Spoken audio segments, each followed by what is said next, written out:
Hello les amis parieurs, c'est Jérôme et ce lundi le quintet se déroule sur l'hippodrome de Cagnes-sur-Mer dans un handicap. Et qui dit handicap dit roulette. Donc au petit bonheur la chance.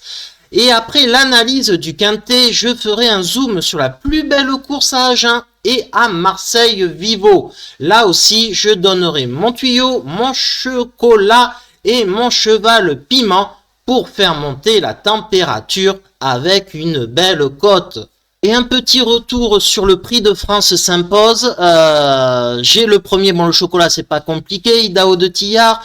Mon tuyau Go On Boy termine deuxième à 8 contre 1, bon c'était pas spécialement compliqué. Et puis mon piment pour pimenter les cotes, il a terminé quatrième à 40 contre 1. C'était Emeraude de B, donc voilà, ça confirme les pronos, sauf que j'ai tenté un coup à éliminer le troisième qui malheureusement me fait louper le quartet et le quintet. Bon voilà, faut prendre des risques. J'espère que vous avez touché quand même mes autres chevaux. Allez! Et sur l'hippodrome de la Côte d'Azur, c'est le prix Henri Rossi qui nous attend. Henri Rossi, vous le connaissez peut-être pas, enfin les plus jeunes ne le connaissent pas. C'était le père de Frédéric et de Jacques et le grand-père de Cédric et de Charlie Rossi. C'était un grand jockey en son temps, il remporta quand même plus de 1500 courses quand il écumait les hippodromes de la région et même d'Italie. Donc voilà, donc ce prix Henri Rossi, c'est un handicap, référence plus 19, corde à gauche et c'est sur la piste, la PSF, donc la fibrée. Donc c'est un handicap des chevaux qui vont de 5 à 10 ans, il va falloir faire le tri. Et j'ai mon petit chocolat, même si c'est pas évident d'avoir un chocolat dans les handicaps, c'est le numéro. Et donc c'est le numéro 4 Saint-Hélier. Pour plusieurs raisons. Donc mon petit chocolat, même si c'est dur d'avoir un chocolat dans les courses de handicap. Déjà l'entraîneur Fradé, il a 2 participants dans le quintet. Et Marvin Grandin, il choisit de mener et de monter surtout le numéro 4 Saint-Hélier. C'est une première déjà argumentation. Mais ce n'est pas fini car regardez. Et sur la même piste, le même hippodrome, la même distance qui était des 2000 mètres, comme vous le voyez, je vous l'ai fléché, il avait pris la tête et puis bon, il faiblit logiquement à la fin de l'arrivée en terminant 4e. Alors vous allez me dire rien d'exceptionnel donc, mais c'est 4e dans une listed race, donc dans un lot bien mieux composé et donc supérieur au petit handicap là qui va rencontrer demain. À partir de là, en pleine forme, le choix du jockey qui avait déjà donc mené dans cette course-là, je pense que c'est un choix prioritaire dans une sélection, donc ça sera mon petit chocolat de cette course, le numéro 4 Saint-Hélier.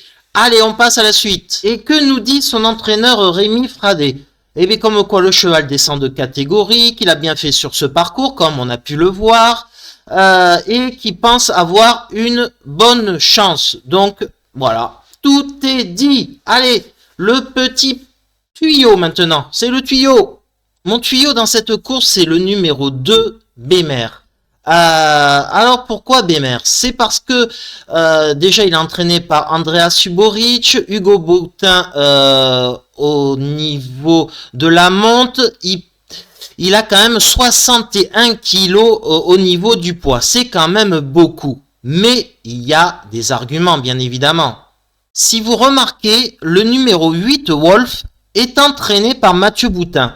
Le père d'Hugo Boutin, le jockey du numéro 2, Bémer. Et le 8 est en pleine forme, il vient de gagner sur un handicap de souvenir sur l'hippodrome de Cagnes-sur-Mer. Et pourtant, son fils Hugo Boutin, il préfère mener le numéro 2. C'est déjà une indication pour moi. Ensuite, si on regarde ses performances, il a déjà gagné un très bon handicap à Deauville lors du meeting estival normand. Donc, il avait terminé premier en valeur 40. Ensuite, il est monté dans l'échelle des valeurs à 43,5, 43,5. Mais désormais, il a couru une course à conditions et il retrouve des conditions beaucoup plus avantageuses puisque 43,5, il passe à la valeur 42 dans ce quintet.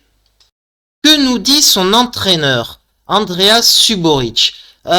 Qu'il a bien couru en dernier lieu, qu'il a déjà gagné sur 2000 mètres. Cela dit, c'est une distance maximum pour lui, il porte beaucoup de poids. C'est vrai qu'il porte beaucoup de poids, mais comme on a pu voir sur le handicap quintet qu'il avait gagné à Deauville, c'était sur 2000 mètres quand même, donc il arrive quand même à bien faire la distance. Qu'est-ce qu'il nous dit d'autre? Que pour gagner, ça va être compliqué avec une telle charge sur le dos, mais qu'il pense qu'il peut finir dans les 5 premiers, et je suis bien d'accord avec lui.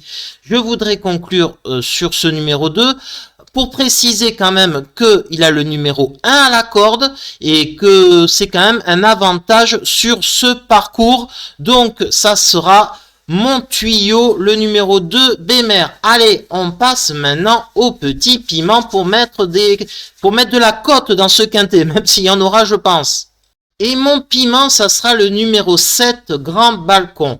Pourquoi? Parce que déjà, il est mené par Théo Bachelot. Et Théo Bachelot, il est en pleine forme. C'est le jockey en pleine réussite en ce moment.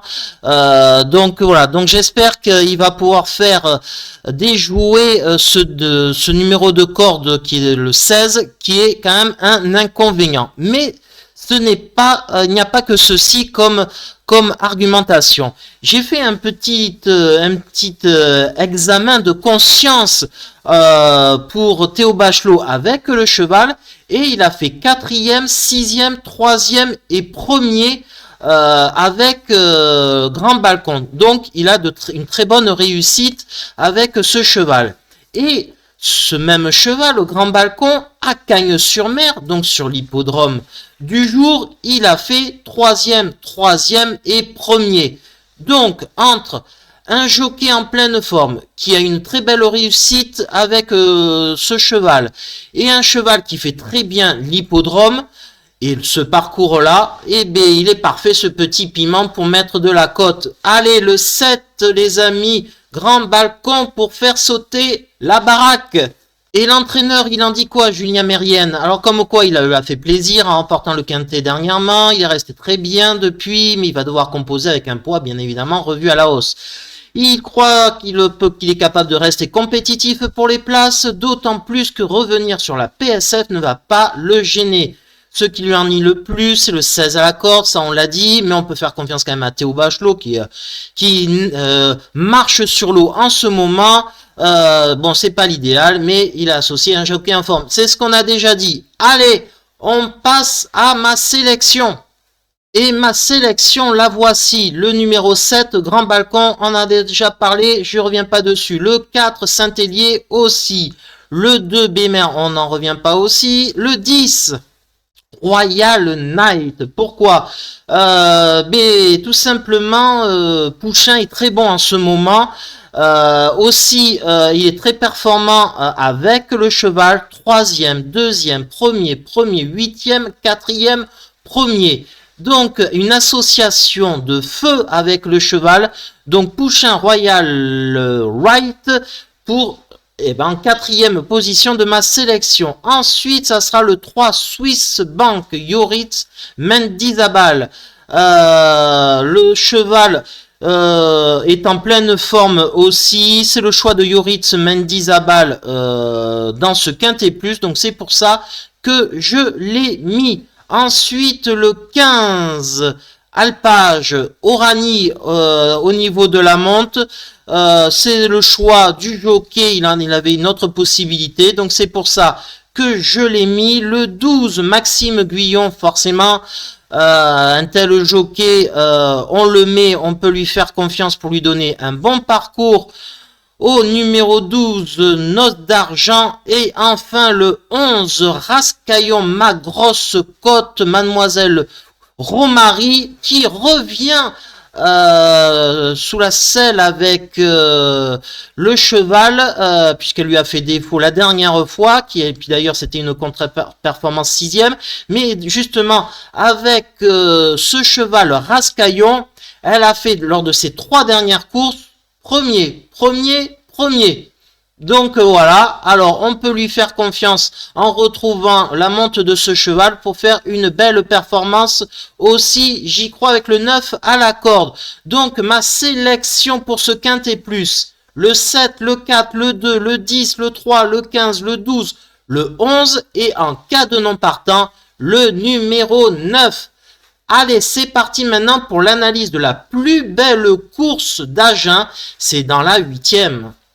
Donc c'est sur l'hippodrome d'Agen le passage que va se dérouler la réunion 3 de ce jour, de ce lundi.